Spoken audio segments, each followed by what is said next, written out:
বাংলাদেশ সংখ্যাগরিষ্ঠ কৃষক জনগোষ্ঠীকে সুসংগঠিত করার লক্ষ্যে সারা দেশে ৩ মাসব্যাপী ইউনিয়ন পর্যায়ে কৃষক সমাবেশের অংশ হিসেবে নওগাঁর মান্দা উপজেলার কুসুম্বা ইউনিয়ন কৃষক দলের উদ্যোগে কৃষক সমাবেশ অনুষ্ঠিত হয়েছে। নওগাঁ জেলা প্রতিনিধি ও ওয়াসিম রাজু জানান, বুধবার বিকেলে উপজেলার কুসুম্বা ইউনিয়ন পরিষদ চত্বরে এই কৃষক সমাবেশ অনুষ্ঠিত হয়। সমাবেশে কুসুম্বা ইউনিয়ন কৃষক দলের সভাপতি সাদাত হোসেন মণ্ডলের সভাপতিত্বে ও ইউনিয়ন কৃষক দলের সাধারণ সম্পাদক ওহিদুল ইসলামের সঞ্চালনায় প্রধান অতিথি হিসেবে উপস্থিত ছিলেন বাংলাদেশ জাতীয়তাবাদী কৃষক দলের কেন্দ্রীয় কমিটির সাংগঠনিক সম্পাদক শফিউল আলম। প্রধান বক্তা হিসেবে উপস্থিত ছিলেন নওগাঁ জেলা কৃষক দলের আহ্বায়ক মমিনুল হক চঞ্চল।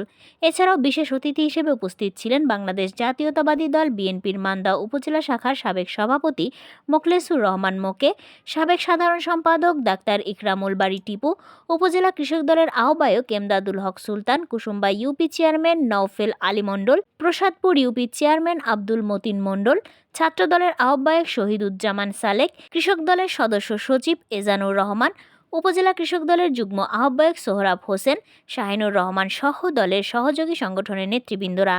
এ সময় বিএনপির ভারপ্রাপ্ত চেয়ারম্যান তারেক রহমানের লিখিত বক্তব্য পাঠ করা হয়। আপনারা কি মনে আছে কিনা জানি না, কোন সরকারের আমলে ৫,০০০ টাকা কৃষি ঋণ মওকুফ করা হয়েছিল?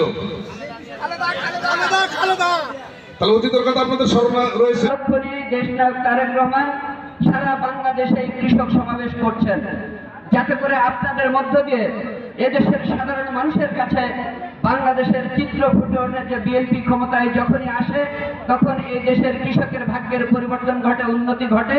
আপনাদেরকে এই কথাটা মনে রাখতে হবে, শহীদ রাষ্ট্রপতি জিয়াউর রহমান আপনাদের যদি ভালোবেসে থাকে, আপনাদের ভাগ্যের পরিবর্তনের জন্য কাজ করে থাকে, তাহলে আগামী দিনে দেশনেত্রী বেগম খালেদা জিয়ার নেতৃত্বে বাংলাদেশ জাতীয়তাবাদী দলকে ভোট দিবেন।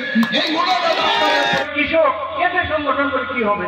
এখন এরকম হয় না, অনেকে কৃষকের আবার সংগঠন এরকম হয় না, কিন্তু এইটা ব্যর্থ হয়ে গেছে।